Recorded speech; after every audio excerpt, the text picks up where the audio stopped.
justicia española por 3 cargos: tráfico de influencias, patrocinio indebido y negociación incompatible. Pero la justicia rechaza que el señor Inostroza pueda ser juzgado en su país por pertenencia o liderazgo incluso de organización criminal. ¿Qué cosa implica eso para los procesos que tendrán lugar en Lima, puesto que el señor César Inostroza vendrá acá a dar cuentas a la justicia de su país?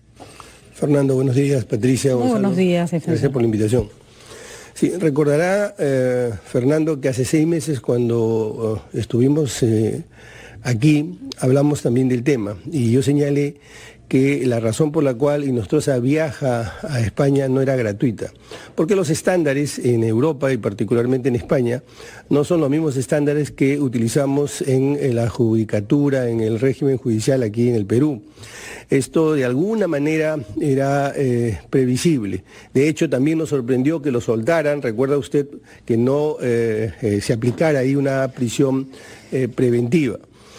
¿Qué significa lo que ha sucedido? Bueno, que va a ser juzgado por 3 delitos, los 3 delitos que han sido reconocidos en este proceso de extradición, pero lo que no implica que en el futuro no pudiese, a la luz de nuevos hechos, a la luz de nuevas investigaciones, ampliarse a un nuevo delito, en este caso organización criminal o algún otro, que los fiscales pudieran probar en este proceso de ampliación, como digo.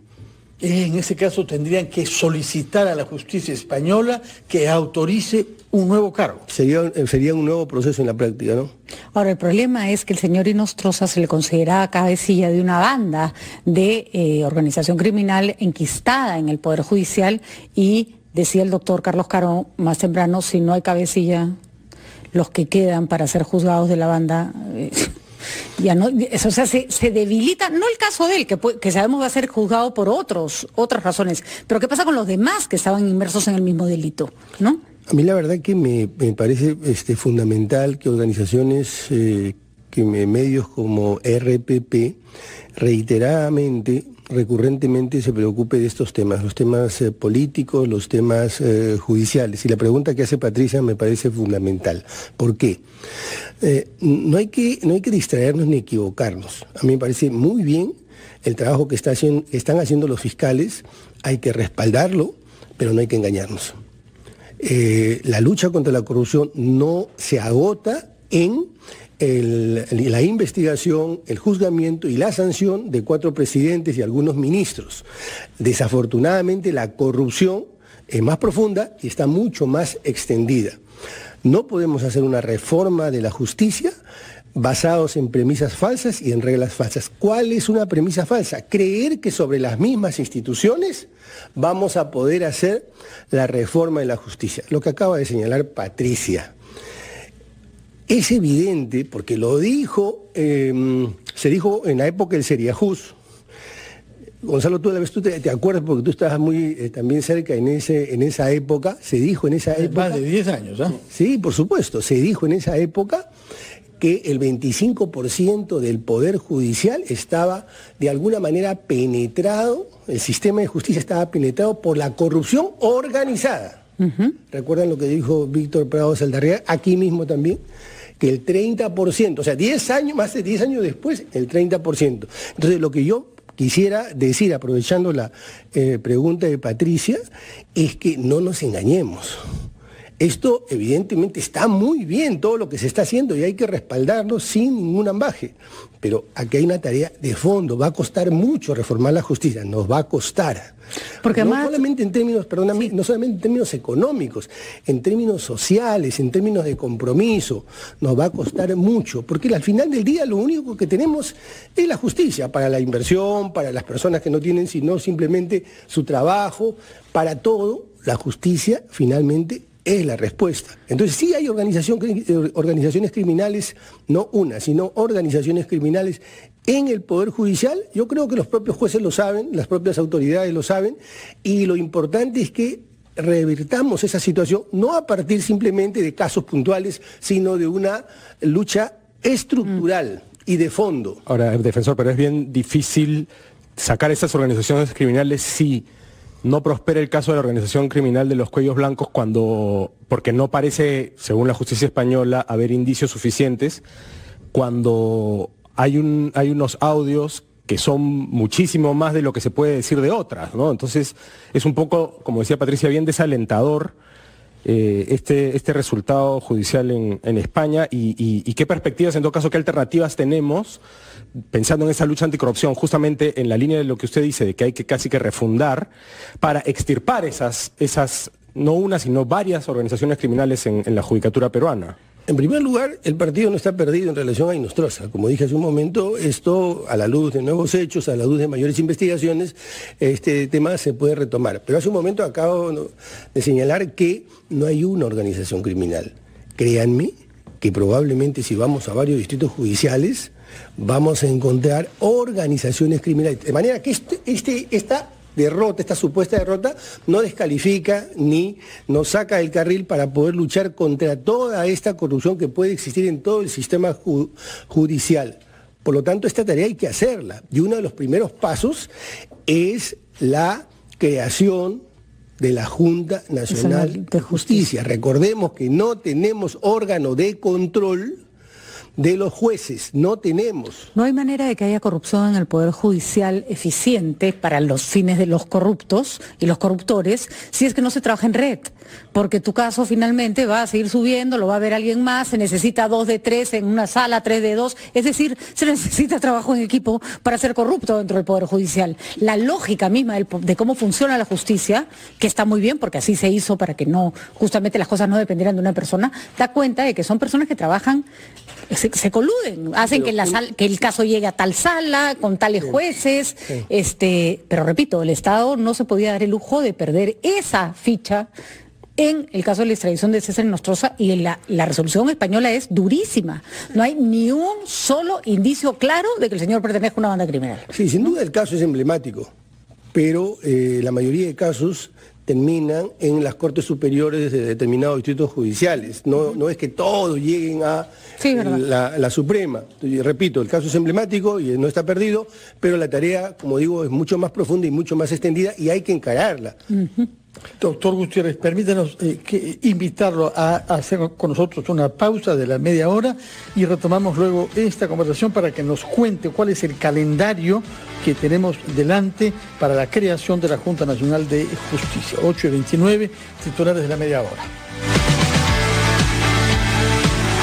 Estamos en los estudios de RPP con el defensor del pueblo, que ha escuchado con nosotros los diferentes puntos de vista respecto de lo decidido por la justicia española en el caso del ex juez César Inostroza. Su opinión, por favor, sobre lo que ha escuchado tanto Amado Enco como el abogado defensor, para hablar ahora sí sobre la Junta Nacional de Justicia. Bueno, yo me quedaría con dos puntos que de alguna manera ya los hemos abordado. Primero, que el hecho de que Inostroza no venga extraditado por delito de organización criminal no necesariamente afecta a toda la organización criminal. No obstante que, desde luego, los abogados y algunos juristas pueden opinar lo contrario.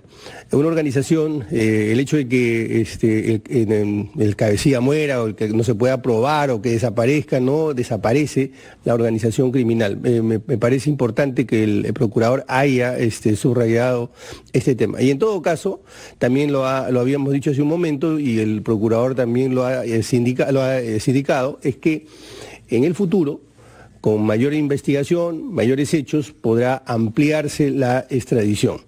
En todo caso, lo que es urgentísimo es que exista una Junta Nacional de Justicia que nombre jueces, que sancione jueces, y entre otras cosas, para ver la urgencia de los casos que estamos comentando. Cuéntenos qué se ha hecho hasta ahora y cuál es el calendario que tenemos por delante. Bueno, lo que le puedo decir es que hay 120 candidatos que se han inscrito digitalmente a través de la web, y de los cuales 40 y tantos, menos cerca de 50, han alcanzado su recaudo documental que acreditan esa inscripción. El plazo para poder enviar los documentos físicos es hasta el martes 14. El 15 sabremos cuántos se han inscrito debidamente, cuántos serán el total de candidatos. El día domingo es el examen de conocimientos. Permítame unos segundos para referirme al examen de conocimiento. No estamos hablando de un examen escolar o universitario, estamos hablando de un examen que básicamente busca que el candidato, el postulante, pueda conocer conocer, por ejemplo, cuál es la realidad del sistema de justicia y cómo se ve él en el sistema de justicia, cuáles son los principales problemas de justicia, cuál es la institucionalidad, cómo es que funciona el sistema de justicia en la medida en que él va a ser un protagonista en el sistema de justicia. Y desde luego también algunas materias como derecho administrativo sancionador, en la medida en que van a haber procesos disciplinarios y por lo tanto debe conocer siquiera registros conceptuales básicos de lo que es el proceso administrativo sancionador. También algo de gestión pública, porque son funcionarios públicos y alguien que está en la función pública pues no puede estar divorciado de cómo es que funciona el aparato público. Y desde luego conocer el derecho constitucional, porque digamos que es la base de todo el sistema jurídico en el Perú. ¿Cómo interpretan las declaraciones del presidente del Poder Judicial, el señor José Luis Lecaros, que dijo el día de ayer que se siente decepcionado por la lista de nombres que han aparecido como candidatos, porque no hay ningún jurista reconocido, dice él, y que esto debió haberse hecho por invitación? Es complicado que el presidente del Poder Judicial declare algo como esto en estas circunstancias. A ver, dos cosas. En primer lugar, nosotros trabajamos dentro del marco que nos establece la ley. A nosotros nos hubiera gustado que la ley fuese diferente. He escuchado... Sí, nos hubiera gustado, creo que a todos nos hubiera gustado que la ley fuese diferente para poder estimular, incentivar, animar a que otras figuras también puedan participar. Yo no quiero descalificar para nada a quienes que se han presentado. En el camino veremos cuál es su conocimiento, su calado jurídico, su idoneidad moral. Todos están en la misma línea de base para mí y para todos los miembros de la comisión especial. Entonces nos hubiera gustado, decía, que la ley fuera diferente y que no nos pongan los parámetros que nos han puesto y que tampoco tengamos la urgencia, porque estamos en una situación de urgencia. Entonces, dentro de las limitaciones se está haciendo, creo, un buen trabajo y todos están contribuyendo en esa dirección. ¿Pero le parece que la lista es pobre? Creo que usted me puede exonerar de que yo responda esa pregunta. No, debiera haber dado una respuesta más. ¿Cuándo tendremos Junta Nacional de Justicia instalada y funcionando? El 19 de julio tendremos Junta Nacional de Justicia. Funcionando, y permítame señalar que este proceso da varias garantías. Por ejemplo, hay una prueba de confianza o pruebas de confianza que tienen que ver con declaración de interés, declaración patrimonial, evaluaciones psicológicas que nos permitan conocer la idoneidad, la estructura de la personalidad de el postulante. En realidad se ha hecho un trabajo bastante serio. Desde luego, como lo señalan ustedes, nos hubiera gustado que más personalidades participen, pero es lo que hay. Con este equipo de personas que se han presentado, vamos a tratar de sacar lo mejor para la institución. Bueno, que no se queje mucho el presidente Lecaros, puesto que 120 es más o menos el número de los que se presentan cuando hay vacantes en la Corte Suprema que él preside. De manera que estamos en el estándar nacional. Muchas gracias por su presencia y por sus luces sobre el caso Inostroza, para el cual no se le había invitado, pero que nos ha resultado sumamente útil. Muchas gracias. Son las 8:59, vamos a dar titulares de la hora y retomamos ampliación de noticias.